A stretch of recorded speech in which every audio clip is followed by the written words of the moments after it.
En la antigüedad, había ciertos momentos que cambiaban el modo de hacer la guerra. Había ciertos generales tan inteligentes que eran capaces de cambiar la forma de combatir en todo el continente durante varios siglos. Uno de esos héroes españoles es el Gran Capitán, y en esta batalla demostró que la forma de combatir de franceses y europeos era totalmente anticuada. Esta batalla cambiará la forma de combatir y sentará las bases para formar un ejército imbatible durante siglos. Esta es la batalla que nos hizo amos y señores de los campos de batalla europeos. Todo esto sucedió durante la Guerra de Nápoles, un episodio dentro de las guerras italianas. La confrontación surgió a raíz de la violación por parte de los franceses del Tratado de Granada, acuerdo suscrito en octubre de 1500 que establecía la distribución compartida de los territorios italianos en cuestión. La sorpresiva ruptura de la paz por parte de la Francia dirigida por Luis X a principios de 1502, incumpliendo los compromisos establecidos en el Tratado de Granada, tomó desprevenidas a las fuerzas españolas desplegadas en Italia. Luis de Armañac lideró la invasión de las posesiones españolas, obligando a Gonzalo Fernández de Córdoba a retirar su ejército hacia la seguridad de la plaza de Barletta, una localidad en la región de Apulia ubicada a orillas del Adriático, en pleno Golfo de Manfredonia. En este contexto, los franceses lograron tomar el control de todo el reino de Nápoles, a excepción de las áreas de Apulia y Calabria. Después de asegurar las posiciones arrebatadas a los españoles, el duque de Nemours ordenó el asedio de Barletta, estableciendo su campamento en la ciudad de Biseglie, al sur de la plaza española. En septiembre de ese mismo año, tras resistir las constantes provocaciones francesas, Gonzalo Fernández de Córdoba aceptó un duelo a caballo en la ciudad de Trani, ubicada a medio camino entre las posiciones españolas y francesas, entonces considerada neutral. El 20 de septiembre se llevó a cabo el famoso desafío de Barletta, donde 11 caballeros de ambos reinos se enfrentaron en un duelo. Aunque los jueces venecianos declararon el resultado como un empate, esto disgustó al Gran Capitán, convencido de la victoria de sus hombres. En este enfrentamiento, destacó el gran Diego García de Paredes, apodado el Sansón extremeño, quien se decía que nunca perdió un duelo. Después de preservar la reputación de sus hombres en el desafío de Barletta, el Gran Capitán optó por no caer en más provocaciones y evitar exponer inútilmente a sus escasas tropas. Su estrategia se centró en aguardar la llegada de refuerzos por vía marítima. Sin embargo, había un problema. El puerto de Otranto, ubicado en el extremo sur de Apulia, estaba bajo el control de una flota francesa comandada por Prejean de Pidou. La situación dio un giro positivo cuando el almirante guipuzcoano Juan de Lescano, al mando de la Armada de los Reyes Católicos, logró una destacada victoria. Este triunfo permitió el desembarco tan esperado de hombres, municiones y suministros que Gonzalo Fernández de Córdoba necesitaba con urgencia para fortalecer sus fuerzas. Con los refuerzos finalmente llegados y la reciente victoria en Seminara, donde las tropas españolas derrotaron al ejército francés de apenas una semana antes, las fuerzas del Gran Capitán estaban listas para la contienda. En este momento, el contingente militar se componía de alrededor de 5.000 infantes, incluyendo 1.000 arcabuceros, 2.000 mercenarios alemanes, unos 600 hombres de caballería ligera, 800 de caballería pesada y 18 piezas de artillería. Con esta formidable fuerza, Gonzalo Fernández de Córdoba se preparaba para emprender la campaña de reconquista de los territorios perdidos en la primavera de 1503. La situación estratégica y el reforzamiento de sus tropas auguraban un giro en la contienda a favor del Gran Capitán en su empeño por recuperar el control de los territorios disputados en la Guerra de Nápoles. En el bando francés se reunieron alrededor de 2.000 hombres de caballería pesada, otros 2.000 de caballería ligera, casi 6.000 infantes, 2.000 piqueros suizos y contaban con 26 piezas de artillería. Aunque la disparidad numérica favorecía claramente a los franceses, las tácticas innovadoras del Gran Capitán inclinarían la balanza a favor de los españoles. La estrategia clave del general español radicaba en la velocidad de los movimientos de sus tropas, en aprovechar al máximo los recursos y especialmente el terreno. En este sentido, Fernando de Córdoba ordenó a sus caballeros cargar a un infante a horcajadas, una táctica considerada inaudita para la época y que generó protestas entre sus filas, ya que se veía como un acto deshonroso. Para silenciar las objeciones de sus caballeros, el propio general tomó a un soldado a horcajadas en su montura y se dirigió a toda velocidad hacia Ceriñola. En un instante, El resto de la caballería imitó su audaz movimiento, marcando así el comienzo de una estrategia sorprendente que no se había usado hasta ahora. Así, el ejército era capaz de moverse mucho más rápido, cosa que contribuiría significativamente a la victoria en la batalla de Ceriñola. Este episodio en la batalla de Ceriñola prefiguró lo que se convertiría en una característica distintiva de los ejércitos españoles en el futuro.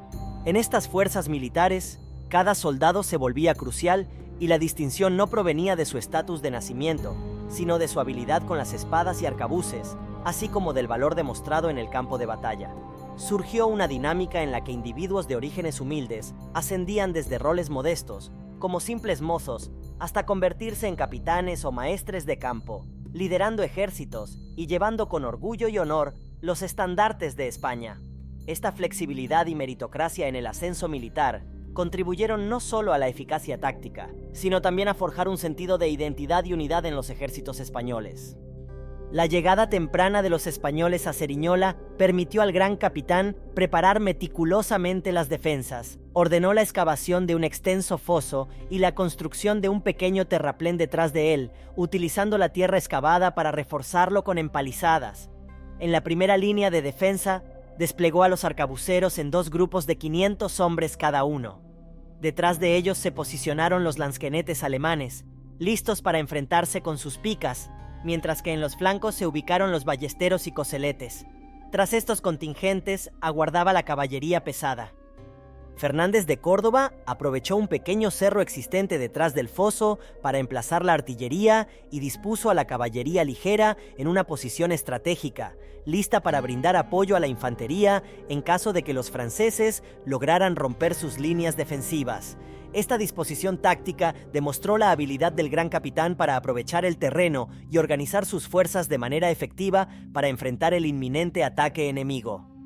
Pero antes de ver el combate, decirte que si quieres saber todos los secretos del Imperio Español, te invito a suscribirte a mi canal y a mi boletín por correo electrónico, el cual está en la descripción. Suscribirte es totalmente gratis y puedes darte de baja cuando quieras. Con plena conciencia de la obsolescencia de las tácticas francesas, que dependían en gran medida de su poderosa caballería pesada, el general español tenía una estrategia clara en mente. Al caer la tarde del 28 de abril, Fernández de Córdoba ordenó un ataque de sus jinetes ligeros. Los franceses, confiados en su caballería compuesta por 2000 hombres bajo el mando del propio Armagnac, cayeron en la provocación del astuto comandante español. Los jinetes españoles simularon una retirada tras un ataque aparentemente fallido, lo que llevó a Armagnac a ordenar a sus caballeros que cargaran y persiguieran a los supuestos fugitivos. La persecución se vio detenida abruptamente al llegar al foso y al terraplén empalizado estratégicamente erigido por los españoles. En este punto fortificado se encontraban los arcabuceros y espingarderos. En ese preciso momento, desde la elevada posición que ocupaba el cerro de Ceriñola, la artillería española empezó a disparar indiscriminadamente en todas direcciones. Hasta ese momento, el arcabuz no había sido empleado de manera masiva y con éxito decisivo que pudiera cambiar el curso de una batalla. La caballería del duque de Nemours quedó expuesta al alcance del fuego de la artillería, pero lo que resultó aún más devastador fue la veloz cadencia de disparo de los arcabuceros españoles. Estos guerreros aniquilaron al enemigo sin piedad, sumiendo la refriega en una carnicería, y en medio de este caos, cayó en la contienda el propio Armagnac. En ese preciso momento, la infantería francesa cargó en auxilio de su comandante y de los caballeros, aprovechando la confusión reinante. Desafortunadamente para los españoles, la pólvora almacenada en su artillería prendió accidentalmente y provocó una explosión que dejó inutilizados los cañones. Se cuenta que Fernández de Córdoba, testigo del incidente, exclamó: «¡Ánimo! Estas son las luminarias de la victoria. En campo fortificado no necesitamos cañones». A pesar de la adversidad, el comandante español mantuvo la moral alta. Los arcabuceros continuaron disparando de manera brillante hasta que, con la infantería francesa acercándose peligrosamente y agotados por la fatiga y la escasez de munición, Gonzalo Fernández de Córdoba optó por reemplazarlos con sus piqueros. Estos soldados, completamente frescos, detuvieron sin dificultad las cargas de la infantería francesa. En ese momento, el comandante de los mercenarios suizos al servicio de Francia, Chaudieu, perdió la vida. Los mercenarios suizos eran una tropa realmente temible en los campos de batalla, pero la pérdida de su comandante, sumado a la pérdida del general francés, sumió en un gran descontrol al ejército enemigo. Se estima que a lo largo de los combates, los arcabuceros españoles realizaron alrededor de unos 4.000 disparos. Con el ejército francés prácticamente inmovilizado y desorganizado tras la pérdida de su liderazgo, el gran capitán tomó la decisión estratégica de emplear sus reservas para flanquear al enemigo y envolverlo. Mientras tanto, su caballería ligera se enfrentó a la francesa. El general francés, abrumado por la situación, tuvo que retirarse. El resultado fue la rendición del resto del ejército francés ante la contundente victoria de las tropas españolas.